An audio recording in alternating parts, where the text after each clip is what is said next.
All right, let's dive into this fascinating world of 18th century Scottish philosophy. Lots to explore there. We've got some excerpts here from the Stanford Encyclopedia of Philosophy, Okay. and I really want to try and unearth what we can from these. Yeah. So to set the stage, can you give kind of like a broad overview of what 18th century Scottish philosophy was all about? It was a really exciting time, I think. And I think what really characterized Scottish philosophy in the 18th century was the emphasis on reason and experience Hmm. and a belief in human progress, which you find in other Enlightenment thinkers in Europe and across the world. Right. But I think it had a particularly kind of pragmatic, human-centered approach in Scotland. Yeah, and just to kind of give a scope here for the listener, Huh. figures like Hume, Smith, and Reed all have entries in the Stanford Encyclopedia of Philosophy. That's right. Yeah. And these are big, big, big names in philosophy. Yeah, huge. So that speaks volumes to the impact that these thinkers had. Absolutely, yeah. And they continue to have an impact today. Now, our listeners are philosophers, so I'm sure they're familiar with some of the bigger names. Yeah. But let's start maybe with someone who's a little more obscure. Okay. And this is Gershom Carmichael. All right. So can you tell us a little bit about Carmichael and what he was all about?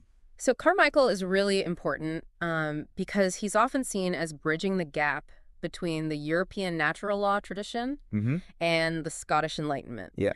So he's got one foot in both camps. That's interesting. So natural law must play a pretty big role in his philosophy then. Absolutely. He was very much focused on the idea that there are these kind of inherent principles that guide human conduct, Right. and that we can use reason to figure out what those principles are. Okay. And he focuses on three main duties. Okay. Duties to God, duties to oneself, and duties to others. And this is where we get into the philosophy. Yeah. So where do we see maybe Carmichael differing from other natural law theorists of the time? So one of the interesting things about Carmichael is that he diverges from some of the other key natural law theorists, like Pufendorf, Okay. over the relationship between those three duties. So, for example, he thinks our primary duty is to worship God, Mm. and he argues that this duty shouldn't be seen as kind of stemming from our social duties, Right. but as something separate and higher. Right. Whereas someone like Pufendorf put a lot of emphasis on the importance of cultivating sociability and our duties to other people. So for Carmichael then, it sounds like religious duty is really front and center. Absolutely. It's kind of the foundation of everything else. Now, outside of his view on natural law, what else can we learn from Carmichael's philosophy?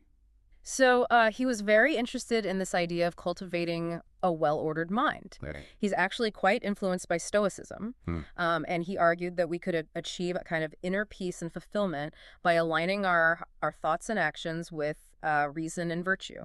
So living in accordance with reason and virtue is a path to a fulfilling life. That's right, yeah.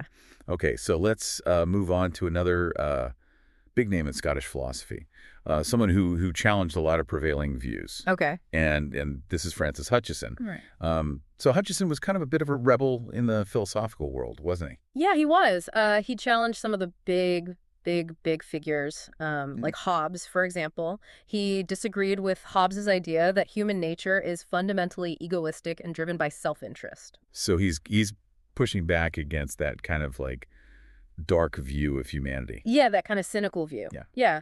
He was also very critical of the ethical rationalists like Clarke and Wollaston. Okay, for our listener, can you unpack what ethical rationalism is? Yeah, so basically ethical rationalism is the idea that we can figure out what's morally right and wrong just by using reason. It doesn't rely on emotions or intuitions or anything like that. Okay. It's just pure logic. So it seems like Hutcheson is really bringing emotion and sentiment back to the forefront of moral philosophy. Absolutely. So he argued that we actually have this kind of innate moral sense, Okay. which is this capacity for feeling benevolence toward others. Hmm. And he thought that that moral sense is what motivates our moral actions. So it's not just cold, hard logic. It's also this feeling of benevolence and empathy. That's right. Now, Hutcheson was also really influential in the field of aesthetics. Yeah. So I'm curious how his ideas about beauty connected with his moral philosophy. Yeah, that's a really interesting connection. So he argued that there's actually a moral sense of beauty, Okay. and that beauty isn't purely subjective, Hmm. but it arises from something kind of objective in the world. And this is where he pulls in Locke's concept of the association of ideas, right? Exactly. So he draws on Locke to try to explain how our moral judgments and our aesthetic judgments are shaped by these associations. So just as our associations can make us see something as beautiful or ugly, it can also affect how we judge something morally. Yeah. So he was aware of the fact that that could lead to biases Oh, sure. and problems, but he thought we could overcome that by engaging in reflection. So we have to be aware of these potential biases and kind of actively try to mitigate them. Absolutely. Now, we can't talk about Hutcheson without mentioning his most famous student, David Hume. Yeah. So to what extent did Hutcheson's ideas influence Hume's philosophy? Well, that's a tricky question. It's a big one, yeah. Because there's a lot of debate about the nature of their relationship. Some people think that Hume kind of radicalized Hutcheson's emphasis on sentiment, took it to a kind of skeptical extreme. But on the other hand, we know that Hutcheson actually opposed Hume's appointment to a professorship. Oh, wow. So their relationship is more complicated than just a simple case of influence. So there's a philosophical mystery for all of us. Yeah, bit of a mystery. Well, let's move on to another figure who shared some common ground with Hutcheson, and this is George Turnbull. All right. So what can you tell us about Turnbull and what made his contributions unique? So Turnbull is interesting because he was writing at kind of the same time as Hutcheson, Okay.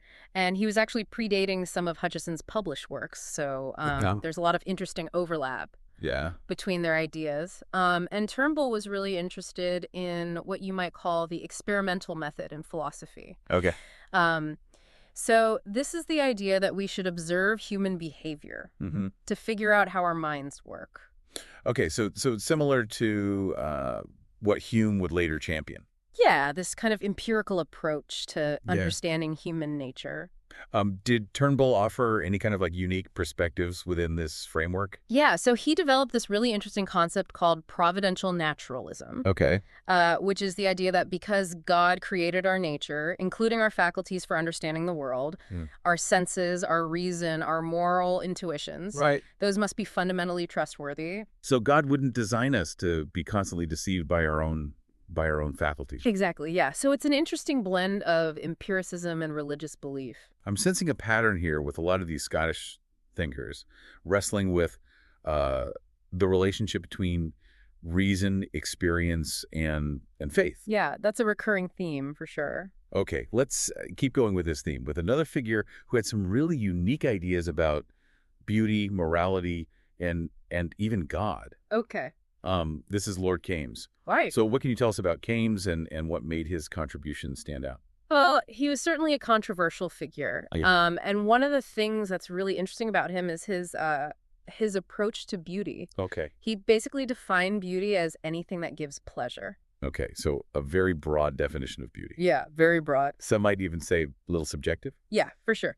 But he thought that this applied to morality as well. Okay. So he saw virtue as a form of beauty. All right, so we're blurring the lines here between aesthetics and ethics. Yeah, there's a lot of overlap for him. Okay. And he also extended this principle of pleasure to his theological views.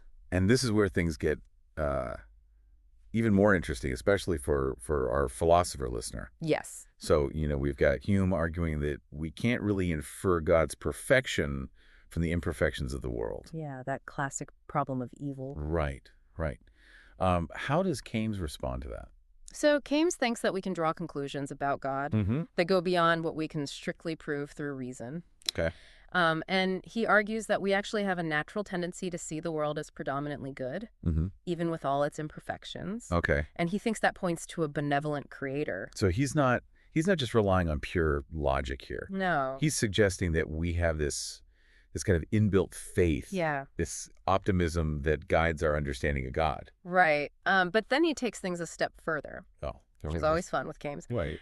He argues that God actually deceives us into believing in free will. Okay, we've got a deceitful God now. Yeah.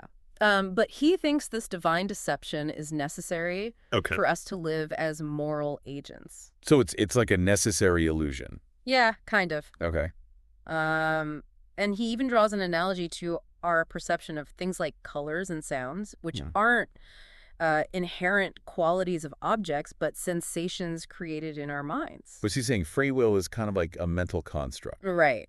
Yeah. Okay, so much to unpack there. A lot to think about. Now, while Kames is dealing with these big theological questions, we've got another thinker who's taking on Hume's skepticism, but on a very different topic. Okay. This is George Campbell, All right. and he's taking on Hume's skepticism about miracles. Ah, yes, the famous debate about miracles. Right, so this is going to be an interesting one for our philosopher listener, I'm sure. Yeah, classic philosophical showdown. So just to remind our listener, what's the gist of Hume's argument against miracles? So Hume argued that miracles are so improbable based on our experience that no amount of testimony could ever convince a rational person. So he's setting a very high bar for belief. Yeah, very high. Yeah. And he's really emphasizing the importance of experience and probability. Right, so how does Campbell challenge this very strong argument? So Campbell thinks that Hume's kind of overlooking something really important, which is our natural inclination to believe testimony. Okay, interesting. So he argues that we're not kind of blank slates who learn to trust or distrust things just based on experience. He thinks we actually have this kind of innate tendency to believe what other people tell us, Okay. especially if they seem sincere and trustworthy. So he's bringing in that social dimension of belief. Exactly. That trust and communication are part of how we come to understand the world. Absolutely. Now, how strong does Campbell think this inclination is? Yeah. I mean, is it easily overridden or is it more fundamental to how we operate? He thinks it's very strong. He thinks it's actually much harder to overturn than Hume suggests. Okay. And he gives a really nice analogy. Okay. He talks about a ferry that's crossed a river thousands of times safely, and then a stranger comes along and tells you that they just saw it sink. Okay. He says your first reaction is probably going to be belief. Right. Even though it's statistically improbable. Exactly. Yeah. You're going to trust that testimony. Because of past experiences, because of our trust in others. That's right. It's a powerful force in shaping our judgments. Absolutely. So is Campbell ultimately making a case for the rationality of belief, even when it comes to things like miracles? Yeah, I think he is. Okay. He's not saying we should just blindly accept any miracle claim. Right. But he thinks we shouldn't dismiss testimony out of hand just because it deals with extraordinary events. So we have to weigh the evidence. Yeah. We have to consider the credibility of witnesses. Exactly. And factor in our own kind of natural tendencies. Yeah, it's a really nuanced approach. And it's acknowledging the complexity between reason and experience and social influences. Yeah, absolutely. Now, Campbell was also known for his work on rhetoric. Yes. Which is, the art of persuasion. Mm-hmm. So did his views on language connect at all with his broader philosophical ideas? They did. So he believed that effective rhetoric requires a really strong foundation in logic and grammar. Okay. So he emphasizes clarity and precision of language, and he also diverges from some of his fellow Scottish thinkers, like Reid. Oh, okay. Because he didn't subscribe to this idea of a universal grammar. So those kind of underlying rules that govern all languages? Right. He didn't think that existed. Okay. He thought that grammar is specific to each language, and it reflects kind of the unique history and culture of its speakers. So language is more a reflection of human diversity than a set of abstract rules. Yeah, I think that's right. That's fascinating. And it kind of connects back to his argument about testimony. Right. If language is so shaped by culture, then understanding the context of the speaker becomes even more important. Absolutely. When we're evaluating the truth of what they're saying. That's a great point, yeah. So despite these differences on language, though, Campbell did share one core belief with Reid and a lot of other Scottish philosophers. Yeah. And that is the importance of common sense. Yes, absolutely. And I think that's something our listeners are probably familiar with. But for clarity's sake, can you kind of explain what common sense means in this context? So they saw common sense as this kind of innate source of knowledge that gives us these fundamental truths about the world and ourselves. Now, were there any key differences between how Campbell and Reid understood this concept of common sense? Yeah, there were some differences. Okay. So for Reid, consciousness played a really big role. Okay. So our direct awareness of our own mental states is kind of the foundation of common sense. Good. For Campbell, he distinguishes between consciousness, which tells us about our own minds, Right. and these common sense principles, which tell us about the external world. Okay, so they both believe in it, But they have slightly different ideas Yeah, they have slightly different ideas about its scope. about what it includes. Yeah. Now, all this talk about common sense and human nature brings us to another towering figure of the Scottish Enlightenment, Okay. and this is Adam Smith. Right. Now, a lot of people know him for his economic theories, That's right. but he was also a brilliant moral philosopher. Yeah, absolutely. So can you talk a bit about Smith's contributions to moral philosophy and how they maybe connect with his economic ideas? Yeah, so one of his most important works is The Theory of Moral Sentiments. Okay. And in that book, he's exploring how we make moral judgments. And he develops these two really important concepts, sympathy and spectatorship. So he's not so focused on these abstract rules. No. He's looking at the role of emotions, Yeah, social interaction, and how all of that shapes our moral compass. absolutely. So he argues that we have this natural capacity for sympathy, which is the ability to imagine ourselves in another person's shoes and feel what they're feeling. So to step outside of ourselves Yeah, and see the world from another perspective. that's right. And he takes us even further with this idea of the impartial spectator. Yes, exactly. Can you elaborate on that? Yeah, so the impartial spectator is kind of like an idealized observer Okay. who can look at a situation from a detached, objective viewpoint. So it's like our inner moral compass. Yeah, you could think of it that way. Okay. So when we see someone suffering, we imagine ourselves in their situation, Mm-hmm. and we feel this kind of sympathetic response. Yeah. And that allows us to judge whether their actions are appropriate or not. We're putting ourselves in their shoes and asking, Yeah. would I feel the same way? Right. Would I act the same way? Yeah. Okay, so we're not just basing our moral judgments on our own personal opinions. No. We're trying to align ourselves with this more universal standard of right and wrong. Yeah, and he thought that the impartial spectator can help us to do that because it helps us to overcome our own self-interest Right. and arrive at fairer assessments. So how does this idea of the impartial spectator connect to Smith's ideas about justice? So for Smith, justice is really all about preventing injury to other people. Okay. And he thinks we judge an act as unjust when it harms someone and when that harm is motivated by something we naturally disapprove of. So it's not just about, breaking rules. Right. It's about violating our sense of empathy and fairness. Exactly. Like if someone steals from a vulnerable person out of greed, Right. we would see that as unjust because it's both harmful Yeah. and it's motivated by this selfish desire. Exactly. And he actually thought we have a stronger obligation to justice than to other virtues like charity or generosity. Okay, so why is that? Because for him, preventing injury is more fundamental than promoting good.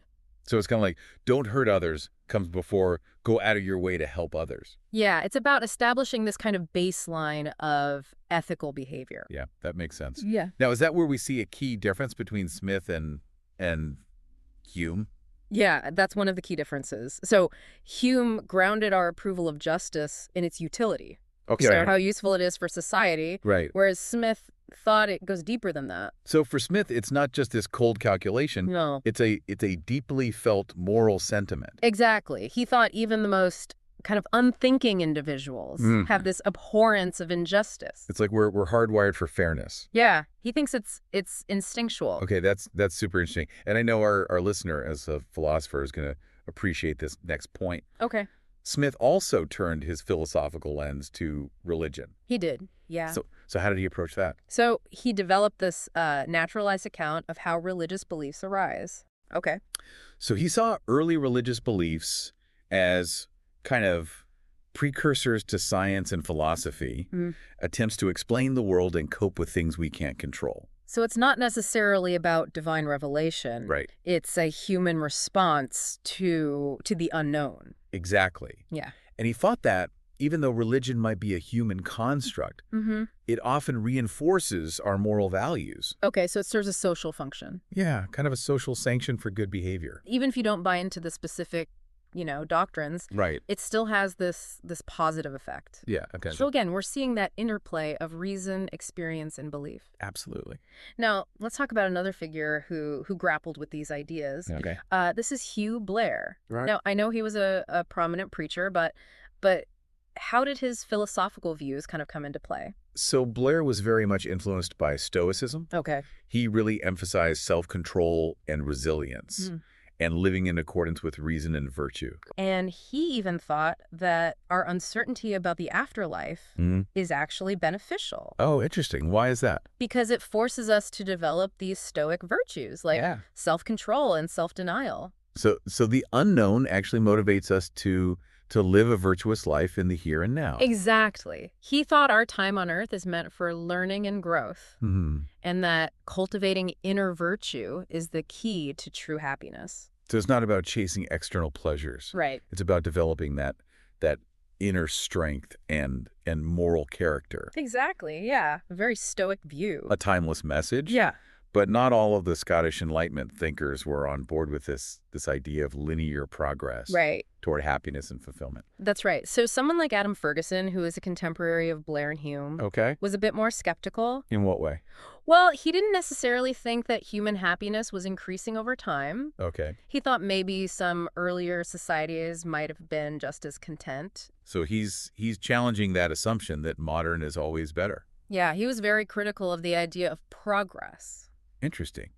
And I know he also took issue with the state of nature concept. Yes, he did. He thought that was a very misleading idea. So, that idea championed by Hobbes and Rousseau. Right, this idea that humans were once solitary and driven by pure self-interest. That's the noble savage idea. Yeah, but Ferguson didn't think there was any evidence for that. Okay. He thought, as far as we know, humans have always lived in societies. So we're fundamentally social creatures. Exactly. Okay, so if we can't rely on these abstract theories, how did Ferguson suggest we study human behavior and society? So he advocated for studying different societies through history, Mhm. literature, travelers' accounts.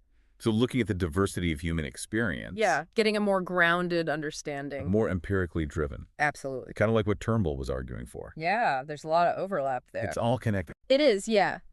And this focus on history is also shared by Dugald Stewart. Okay, tell me about Stewart. So he was a student of Reid, Okay.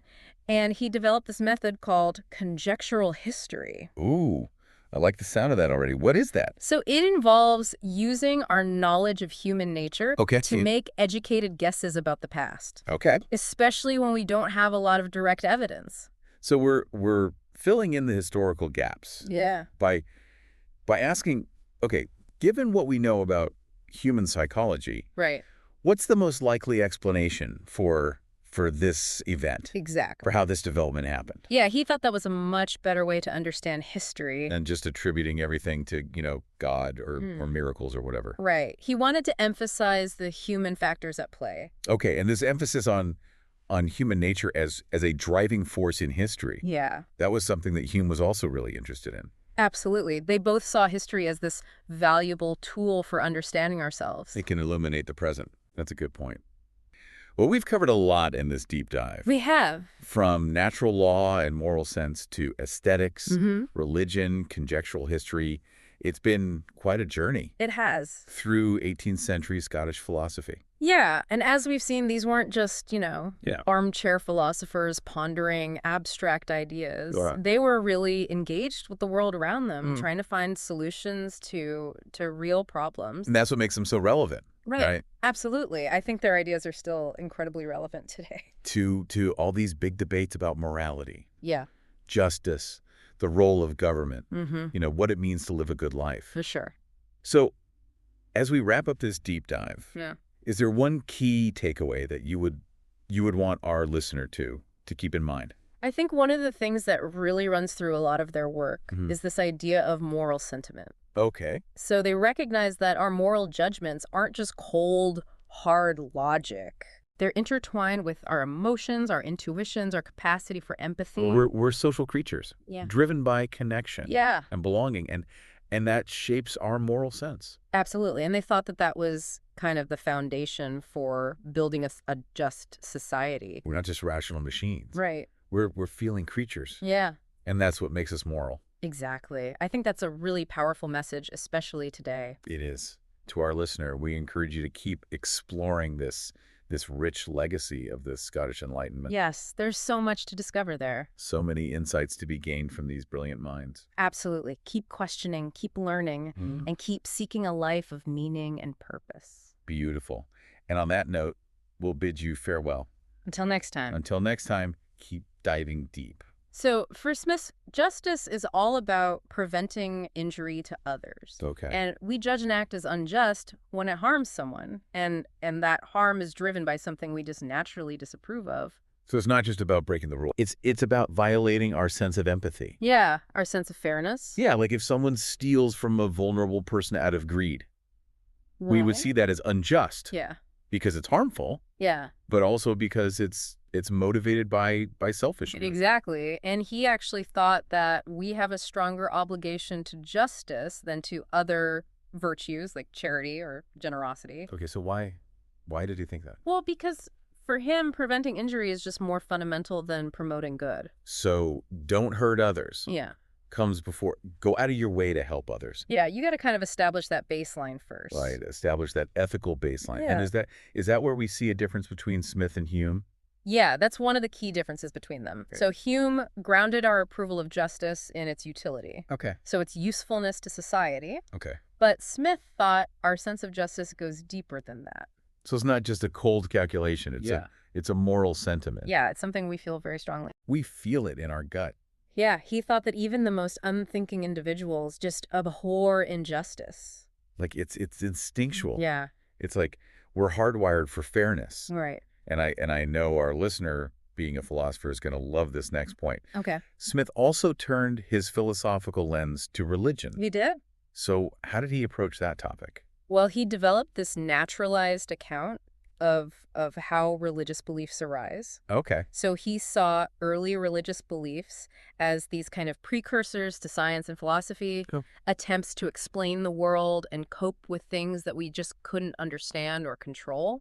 So it's not necessarily divine revelation. Right. It's more a human response to the unknown, Exactly. trying to make sense of things. Yeah, and even though religion might be a human construct for him, he thought that it often reinforces our moral values, Okay. provides an extra kind of social sanction for good behavior. So it serves a social function. Yeah. Even if you don't necessarily agree with all the doctrines, Mm. it can still have this positive impact. Yeah, potentially. Okay. And again, we're seeing that interplay of reason, experience, and belief. Absolutely. Yeah.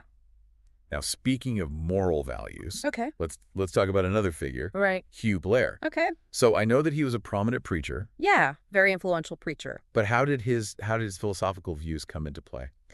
So Blair was really influenced by Stoicism. Yeah. He emphasized self-control and resilience Mhm. and living in accordance with reason and virtue. Okay. And he even thought that our uncertainty about the afterlife is actually a good thing. Okay, that's interesting. Why did he think that? Well, because he thought it forces us to develop these stoic virtues. Okay. Like self-control and self-denial. So the unknown motivates us to live a virtuous life. Yeah, to focus on the here and now. In the present moment. Yeah, Okay, so we're not, banking on some future reward. right. We're trying to be good for goodness sake. Yeah, he thought our time on earth is for learning and growth. Hmm. And cultivating virtue is the key to true happiness. It's a very stoic view. Yeah, very much so. A timeless message, really. Yeah. Now, not everyone in the Scottish Enlightenment was on board with this idea of linear progress, though. That's right. This constant march towards happiness and fulfillment. Yeah, someone like Adam Ferguson, Okay. who was a contemporary of Blair and Hume, Okay. was a bit more skeptical about that. So how so? Well, he didn't necessarily think that human happiness was increasing over time. Okay. He thought that maybe some earlier societies were just as content as we are. So he's challenging that assumption that modern is always better. Yeah, he was very critical of the idea of progress. Okay. And he also took issue with this idea of the state of nature. Yes, he did. That idea that was really popular with Hobbes and Rousseau. Right, this idea that humans were once solitary and self-interested. It's that noble savage idea. Yeah, exactly. So what did Ferguson think about that? Oh, he thought it was completely wrong. Okay. He didn't think there was any evidence for it. Okay. He thought, as far as we know, humans have always lived in societies. So we're social creatures by nature. Exactly. Okay. So if we can't rely on these abstract theories about the state of nature, how did Ferguson suggest that we study human behavior and society? Well, he thought we should study different societies through history, Yeah. literature, travelers' accounts, Okay. get a more grounded understanding. So looking at the diversity of human experience? Yeah. more empirically driven? Absolutely. Kind of like what Turnbull was talking about. Yeah, there's a lot of overlap there. Yeah, it's all connected. Yeah, Now, this focus on history was something that Dugald Stewart was also interested in. that's right. So tell me about Stewart. So Stewart was a student of Reid, Okay. and he developed this method called conjectural history. Conjectural history. Yeah. Okay, tell me more about that. So it involves using our knowledge of human nature to make guesses about the past, Okay. especially when we don't have a lot of direct evidence to go on. So we're filling in the gaps. Okay. Yeah. By saying, okay, given what we know about how humans think and behave, Yeah. what's the most likely explanation for this event or this development? So we're not just saying, oh, God did it, or Right. it's a miracle. Exactly. We're looking for the human factors, Yes. like underlying causes. And this emphasis on human nature as a driving force in history, Yeah. that was something that Hume was also interested in. Absolutely. So again, we're seeing those connections. Yeah, they both saw history as this valuable tool for understanding ourselves. Yeah, that by studying the past, we can illuminate the present. Absolutely. That's a good point. Well, we've covered so much ground in this deep dive, Yeah. from natural law and moral sense to aesthetics, Yeah. religion, Mm-hmm. conjectural A history. lot of big topics. It's been a real whirlwind tour through 18th century Scottish philosophy. It has. Yeah. And what's really striking is these weren't just, armchair philosophers No, they weren't. thinking about abstract ideas. They were engaged with the They world. were engaged in the Yeah, world. trying to grapple with real issues, Yeah. trying to find solutions to problems. And that's what makes them so relevant today. I think so, yeah. Their ideas are still incredibly relevant. To our discussions about morality, Mm-hmm. justice, the role of government, Yeah. what it means to live a good life. Absolutely. So as we wrap up this deep dive, Okay. is there one key takeaway you would leave with our listener? I think one of the big takeaways from all of this is this idea of moral sentiment. Okay. So these thinkers really recognize that our moral judgments aren't just based on cold, hard logic. Mm-hmm. They're intertwined with our emotions, with our intuitions, with our capacity for empathy. Yeah, we're social creatures, We, driven by connection, by belonging, yeah, and that shapes our moral sense. and ultimately helps us to build a more just world. Yeah, I think that's a really powerful message. It's a reminder that we're not just, rational machines. Yeah. We're feeling creatures, and that's what makes us moral. Exactly. To our listener, we encourage you to keep exploring this rich legacy of the Scottish Enlightenment. Yeah, there's so much to discover. So many insights to be gained from these brilliant minds. Absolutely. Keep questioning, Keep learning. keep learning, and keep seeking a life of meaning and purpose. Beautiful. And on that note, we will bid you farewell. Until next time. Until next time, keep diving deep.